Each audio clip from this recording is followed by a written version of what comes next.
नमस्कार, मैं हूं प्रदीप कुमार। आप देख रहे हैं पॉलिटिकल आइडिया। पॉलिटिकल आइडिया के आज के इस अंक में आप सभी दर्शकों का बहुत बहुत स्वागत है। मित्रों, बिहार में विधानसभा के चुनाव परिणाम आते ही लगातार सबके निशाने पर अगर कोई है एक व्यक्ति तो वो उसका नाम है तेजस्वी प्रसाद यादव।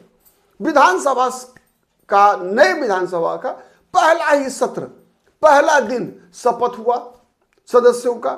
फिर शपथ के बाद विधानसभा अध्यक्ष चुने गए दूसरे दिन।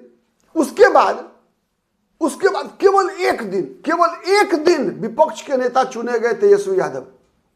बिहार विधानसभा में रहे और उसके बाद फिर बाहर छुड़ हो गए लगातार। उसके बाद से न केवल, उससे पहले क्या हो रहा था कि केवल राजनीतिक प्रतिद्वंदी जो थे वही केवल तेजस्वी यादव को घेर रहे थे कि भाई अब फेल कर गए, तेजस्वी यादव ही दोषी हैं महागठबंधन की हार के लिए। लेकिन जब तेजस्वी यादव घूमने निकल लिए चुनाव में हार के बाद, विधानसभा सत्र छोड़कर राज्यपाल के अभिभाषण पर भी धन्यवाद प्रस्ताव पर अपना विचार रखे बगैर जब विपक्ष के नेता ने बिहार छोड़ दिया तो आरजेडी के कई नेताओं का सब्र का बांध भी टूट गया। वरिष्ठ नेता शिवानंद तिवारी ने, अब कहा जाता है शिवानंद तिवारी भी प्लॉट तैयार कर रहे हैं अपने पुत्र को जनता दल यूनाइटेड में भेजने का। यह भी संभव है क्योंकि शिवानंद तिवारी का कोई दूध के धुले तो है नहीं। शिवानंद तिवारी समता पार्टी, जनता दल यूनाइटेड, राष्ट्रीय जनता दल, वो भी उसी जनता परिवार के अंग हैं, उसी समाजवादी परिवार के अंग हैं शिवानंद तिवारी, जिसके बारे में कहा जाता है कि उसका कोई दल नहीं होता बल्कि दलदल होता है। मतलब दल जो है दिल से तेजी से, दिल तो कभी कभी बदलता है, दल ज्यादा बदलता है। तो खैर शिवानंद तिवारी का मकसद यह भी रहा होगा, चूंकि जगतानंद सिंह उनके एक तरह से समकक्ष हैं। तो लालू यादव के परिवार में जितना सम्मान जगतानंद सिंह को मिलता है, वो सम्मान जो है, सम्मान कई रूपों में मिलता है। जगतानंद सिंह प्रदेश अध्यक्ष थे, जगतानंद सिंह के एक पुत्र सुधाकर सिंह लोकसभा के सदस्य थे, दूसरे पुत्र अजीत सिंह पहले विधानसभा चुनाव हारे, दूसरा हारे तब भी महत्व बना हुआ है। तो लेकिन शिवानंद तिवारी को न राज्यसभा भेजा लालू यादव ने, तेजस्वी यादव ने, ठीक है। उनके पुत्र राहुल तिवारी अभी हार गए हैं शाहपुर विधानसभा सीट से विधानसभा का चुनाव, ठीक है। पिछली बार मंत्री भी नहीं बनाए थे, सुधाकर सिंह मंत्री भी बने हुए थे। खैर, तो ये सब अपने आप की चूंकि एक पीढ़ी के हैं, शिवानंद तिवारी, जगतानंद सिंह, लालू प्रसाद यादव, नीतीश कुमार, ये सब एक, तो इसीलिए ऐसा अपेक्षा होना कोई गलत नहीं है। लेकिन शिवानंद तिवारी लगातार हमला करते आ रहे, तो लगातार निशाने पर है और ये बातें निकल कर आ रही है। सबका कहना यही है कि तेजस्वी यादव तुमसे नहीं हो पाएगा। मतलब तेजस्वी यादव क्या मुख्यमंत्री नहीं बन पाएंगे बिहार का? क्या तेजस्वी यादव आरजेडी का, चूंकि ये जो आरजेडी का प्रदर्शन है वो 2010 जैसा है। 2010 में 22 विधायक जीते थे, 2025 में मात्र 25 विधायक जीत कर आए। बराबर लोग कह रहे हैं कि जदयू टूट जाएगी, आरजेडी टूट जाएगी, 17 टूटेंगे, 18 टूटेंगे।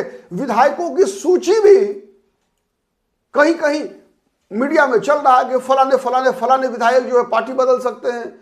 नीतीश कुमार ने उन्हें एकदम से, जिसे कहते हैं ना कि एकदम निशाने पर ले लिया है नीतीश कुमार की, किसको जो है आरजेडी में से तोड़ना है। आपको पता है नीतीश कुमार पहले भी तोड़ चुके हैं। जब 22 विधायक थे आरजेडी के, तब भी 22 में से 10 विधायकों को नीतीश कुमार ने 2010 में तोड़ लिया था। 13-14 में जब नीतीश कुमार बीजेपी से अलग हो गए 2013 में और जीतन राम मांझी, फिर विधानसभा का चुनाव हुआ, लोकसभा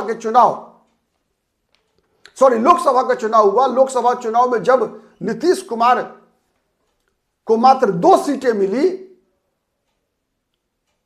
याद है आपको, ठीक है। उसी से पहले, लोकसभा चुनाव से ठीक पहले, आरजेडी के 10 विधायकों को नीतीश कुमार ने तोड़ लिया था। पहले ही तोड़े हैं, इस बार भी तोड़ सकते हैं, ये तो एक अलग विषय है। लेकिन मित्रों, आज इसी बहाने हम बता रहे हैं आपको कि कुछ सच्चाइयां, कुछ तथ्य, कुछ जिससे आप सहमत हुए बिना नहीं रहेंगे।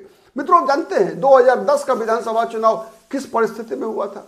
2010 के विधानसभा चुनाव में जो नीतीश कुमार, इस बार वो स्थिति मुझे नहीं दिखी थी, नहीं दिखा, माहौल नहीं दिखा। मैं बता रहा हूं, ये परिणाम 10,000 का है। ये परिणाम चुनाव आयोग और एनडीए चुनाव आयोग के परोक्ष अपरोक्ष मदद का परिणाम है। यह बात मैं कई बार कह चुका हूं। जिस प्रकार से 10,000 की योजना, साथ ही जो जीविका दीदियों का इस्तेमाल जिस तरीके से एनडीए ने किया, उनको बूथों पर उनकी ड्यूटी लगवाकर मतदाता पहचानने की जिम्मेवारी, पर्दा नसी महिलाओं, बुर्का नसी महिलाओं को पहचान निश्चित करने की जिम्मेवारी मिली जीविका दीदियों को। चुनाव आयोग के सिस्टम में जाकर इस प्रकार से काम किया उन लोगों ने, इसका लाभ मिला है। लेकिन जो माहौल 2010 में क्या माहौल था मैं बता रहा हूं आपको। जो लोग जिन लोगों ने देखा है 2010 का माहौल मैं बताऊं, 2010 में जातिगत समीकरण टूट चुका था। यहां तक कि मैं बताऊं आपको, यादव जाति के भी जो सबसे मजबूत, लालू प्रसाद यादव के सबसे मजबूत समर्थन का आधार ही बिहार में जो वोट बैंक है लालू यादव का, उसका सबसे मजबूत कारण क्या है कि यादवों की संख्या 14% है और यादव लालू प्रसाद यादव के साथ मजबूती से डटे हुए हैं। यह सबसे बड़ी ताकत है। लेकिन 2010 का विधानसभा चुनाव वो विधानसभा चुनाव था मित्रों, जब लोगों ने मान लिया था कि लालू यादव ने भी, यादव जाति के लोगों ने भी मान लिया था कि लालू प्रसाद यादव अराजकता के प्रतीक हैं, अराजकता के प्रतीक है। मुद्दे क्या थे मैं केवल याद दिलाऊं। जो लोग ने देखा है 2010 का चुनाव, कमेंट करके जरूर बताइएगा कि मैं कितना कोई लगा भरा कर बताने की बात नहीं बता रहा मैं, आप सहमत हैं या नहीं, आप इस बात की पुष्टि कीजिएगा। जो उन दिनों राजनीति को समझने वाले लोग थे, जो नई पीढ़ी के कम उम्र के लोग होंगे वो उनको नहीं मालूम है। लेकिन 2010 में यादव जाति के भी 50% से अधिक लोगों को लग रहा था क्या कि लालू यादव बिहार में अराजकता के प्रतीक है। बीजेपी के साथ रहते हुए भी मुसलमान वोट नीतीश कुमार को मिला करता था। चूंकि नीतीश कुमार कहा करते थे कि मुझे गुजरात के मोदी की जरूरत नहीं है, बिहार में हमारे पास ऑलरेडी एक मोदी है। बीजेपी के साथ रहते हुए नीतीश कुमार ने जिसे हम कहते हैं ना कि अलीगढ़ मुस्लिम यूनिवर्सिटी के लिए जमीन किशनगंज में नीतीश कुमार ने दी थी। मतलब नीतीश कुमार ने बीजेपी के साथ रहते हुए जितने बिहार में कब्रिस्तान हैं सबकी चारदीवारी कराई थी। तो मतलब मैं अब इस बात का उदाहरण क्यों दे रहा हूं एमवाई से ही, इसलिए कि एमवाई ही मुस्लिम यादव और मुसलमान ये दो वर्ग ऐसे हैं जो लालू यादव के का जो कहा जाता ना कि अस्थाई vote bank, base vote bank, उसके सबसे मजबूत पिलर रहे हैं। मैंने 95 के बाद जितना भी चुनाव हुआ हर में यादव मुसलमान। तो मैं ये समझाने का प्रयास कर रहा हूं, याद दिलाने का प्रयास कर रहा हूं केवल कि 2010 का चुनाव ऐसा था जब 50% से ज्यादा यादव और मुसलमानों ने भी नीतीश कुमार की पार्टी, यहां तक कि नीतीश कुमार के नाम पर भारतीय जनता पार्टी का मुसलमान उम्मीदवार भी चुनाव जीत कर आया था। आप गूगल कर लीजिए कि 2010 में भारतीय जनता पार्टी के मुस्लिम विधायक, ठीक है, बीजेपी के मुसलमान विधायक भी क्यों जीत कर आए थे? इसलिए कि नीतीश कुमार ने कहा था कि वोट नीतीश के नाम पर दीजिए। नीतीश हैं, सबके हैं नीतीश, वहीं से निकल कर आया था। जिस बात को नीतीश ने 2015 में दोहराया कि नीतीश सबके हैं, ठीक है। तो बीजेपी के उम्मीदवार को भी नीतीश कुमार ने मुसलमानों का वोट दिलवाया था बिहार में। यह मैं बता रहा हूं 2010 में। ऐसा कुछ नहीं दिखा 2025 में। कोई कारण मुझे समझ में नहीं आया इस बार कि 2000 प्रत्यक्ष कारण, मैं आंतरिक कारण में बता रहा हूं, आंतरिक कारण रहे हैं, लेकिन कोई प्रत्यक्ष कारण कि इस बार 202 सीटें एनडीए को मिलती वो नहीं दिखा। तो अब मैं बता रहा हूं कि उसके बाद देखिए क्या हुआ बिहार में। 2010 में यह स्थिति थी कि एक तरफा विजय, ये 22 सीट भी आने की उम्मीद नहीं थी आरजेडी को, आ गई, खैर आ गई।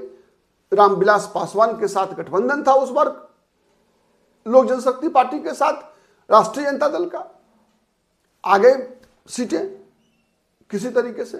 विपक्ष का नेता बनने के लिए पर्याप्त सदस्य संख्या नहीं मिला। राबड़ी देवी खुद चुनाव हार गई थी विधानसभा की, मैं बता रहा हूं, राबड़ी देवी खुद विधानसभा की चुनाव हार गई थी दोनों विधानसभा सीट पर। आप अनुमान लगा सकते हैं परिणाम कैसा था। मतलब लालू यादव अराजकता के प्रतीक थे। लालू यादव का शासन आ जाएगा मतलब फिर गाड़ी के अंदर से बंदूक का नाल निकाल के लोग रोड पर चलेंगे। तो गुंडा राज, गुंडागर्दी के प्रतीक लालू यादव और नीतीश कुमार सुशासन के प्रतीक, स्पीडी ट्रायल का प्रतीक, भ्रष्टाचारियों के मकान में स्कूल खोल देने वाला नेता का प्रतीक नीतीश कुमार थे 2010 में।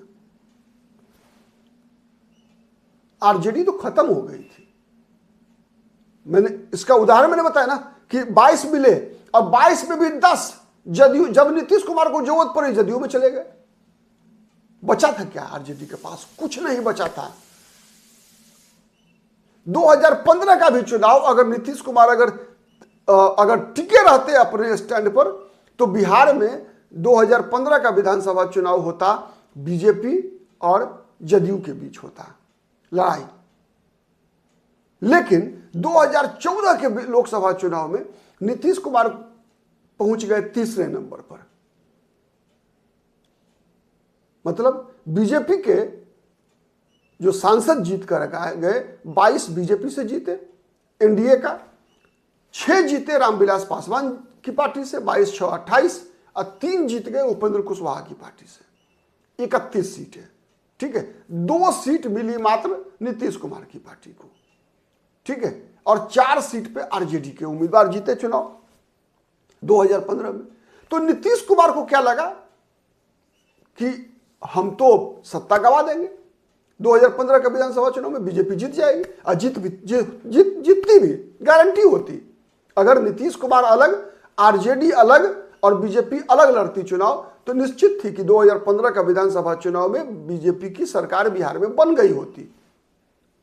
लेकिन साथ ही बीजेपी की सरकार बन जाती, या यह भी संभव था कि अगर नीतीश कुमार अगर केवल कांग्रेस से गठबंधन किए होते तो संभव था कि आरजेडी का जो मुसलमान वोट बैंक था वो पूरा का पूरा कांग्रेस से अगर केवल गठबंधन होता नीतीश कुमार का तो शिफ्ट कर जाता, तो नीतीश कुमार भी जीत सकते थे। लेकिन नीतीश कुमार ने लालू यादव की पार्टी से गठबंधन कर लिया, आरजेडी से गठबंधन किया 2015 के विधानसभा चुनाव के लिए। ठीक कब? जब नीतीश कुमार जीतन राम मांझी को मुख्यमंत्री पद से हटा रहे थे, तब। जब तक जीतन राम मांझी को हटाने की जरूरत महसूस नहीं हुई थी तब तक नीतीश कुमार ने कोई प्रयास नहीं किया था कि लालू प्रसाद यादव की पार्टी से हम गठबंधन करें।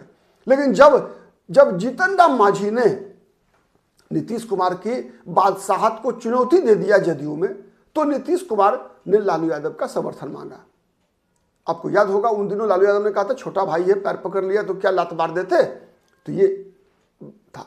लेकिन साथ साथ कहा जाता है ना कि बिहार में जिन्न, राजद का जिन्न को नीतीश कुमार ने जीवित कर दिया।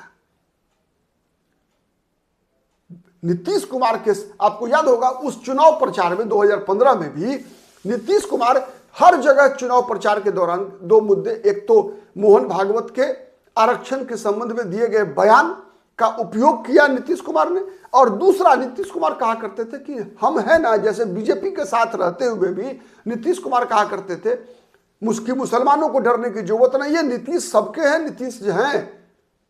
तो नीतीश बीजेपी को भी मुसलमान का वोट तक दिला दिया करते थे। यह बात मैं बता रहा हूं। वैसे ही ऐसे सभी लालू यादव की पार्टी के सत्ता में आने की आहट से ही डरने वाला जो बिहार था, उस बिहार को नीतीश कुमार ने भरोसा दिलाया कि आपको तेजस्वी यादव से, आरजेडी से, लालू यादव से डरने की, घबराने की जरूरत नहीं है, नीतीश कुमार है ना। और इसकी पुष्टि के लिए मैं बताऊं, जब 2020 का विधानसभा चुनाव हुआ, तेजस्वी यादव ने सबसे पहला काम क्या किया था मित्र, याद है? सबसे पहला काम क्या था तेजस्वी यादव का, जिसमें अपने बलबूते पर जदयू से अलग रहकर आरजेडी का सबसे बेहतर प्रदर्शन हुआ। तेजस्वी यादव ने जितने बैनर पोस्टर थे सब में से लालू यादव, राबड़ी देवी का फोटो हटवा दिया था। मैं केवल अपने, जो मेरा तर्क है कि लालू यादव तो समाप्त हो चुके थे 2010 के विधानसभा चुनाव में। लालू यादव की राजनीतिक दुकानदारी आरजेडी को जीवित करने में केवल और केवल नीतीश कुमार का हाथ रहा, अन्यथा आरजेडी 2013-14 में ही खत्म हो जाती, बिहार की राजनीति 2 ध्रुवीय हो गई होती, नीतीश कुमार और बीजेपी के बीच बिहार में राजनीतिक लड़ाई हुई होती, हो सकता था कोई तीसरा विकल्प भी निकल कर आता। लेकिन आरजेडी मतलब एक राजनीतिक दल के रूप में आरजेडी को पुनर्जीवित नीतीश कुमार ने ही किया। लालू यादव के परिवार की राजनीतिक पुनर्स्थापना नीतीश कुमार ने ही किया। यह बात मैं केवल समझने और समझाने का प्रयास कर रहा हूं कि कैसे कैसे, और उसी के संबंध में तर्क आपके सामने रख रहा हूं कि 2015 में आरजेडी को 80 विधानसभा सीटें मिल गई केवल नीतीश कुमार के कारण।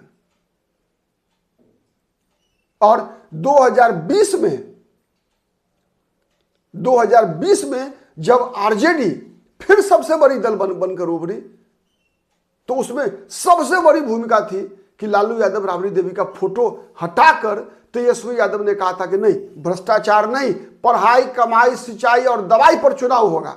और जब तक, याद कीजिए, चुनाव पढ़ाई, सिंचाई, कमाई, दवाई पर चलता रहा था, तब तक तेजस्वी यादव खटाक खटाक लीड मिल रहा था तेजस्वी यादव को, याद है ना।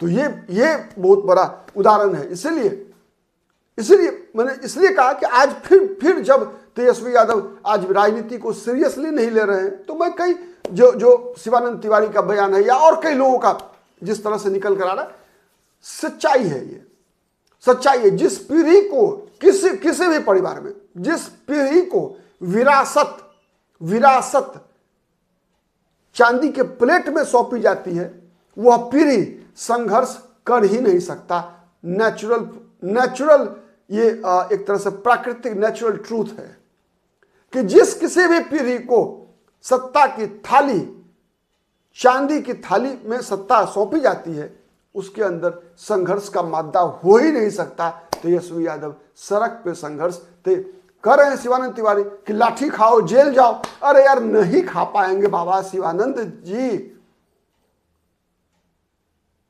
खत्म हो चुकी थी आपकी पार्टी, आपने भी छोड़ दिया था ना। शिवानंद तिवारी ने भी आरजेडी छोड़ दिया था।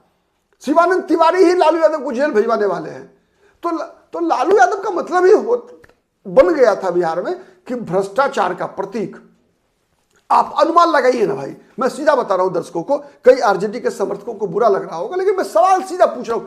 आप अनुमान लगाइए ना कि बिहार में किसी भी बड़े व्यक्ति को आपने देखा है जो अपने आप को जनसेवक कहता हो।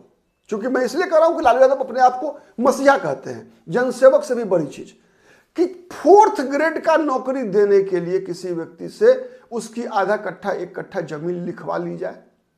कभी सुना है क्या? बताइए, कलैया पर हाथ रखिए और बताइए कि किसी 4th वर्गीय नौकरी के लिए किसी व्यक्ति से जमीन रजिस्ट्री करवा लिया जाए, आधा कट्ठा 1 कट्ठा भी। अगर आपने देखा है किसी लोक सेवक को, जन सेवक को, किसी मसीहा को, कि जिस व्यक्ति को सरकारी नौकरी दी जा रही है चपरासी की, उसका आधा कट्ठा 1 कट्ठा जमीन लिखवा लिया जाए, नहीं देखा होगा। यह सवाल मेरा सीधा है। तो अब इससे बुरा क्या हो सकता है भाई? इससे बुरा क्या हो सकता है? आज के लिए इतना ही। बहुत बहुत धन्यवाद।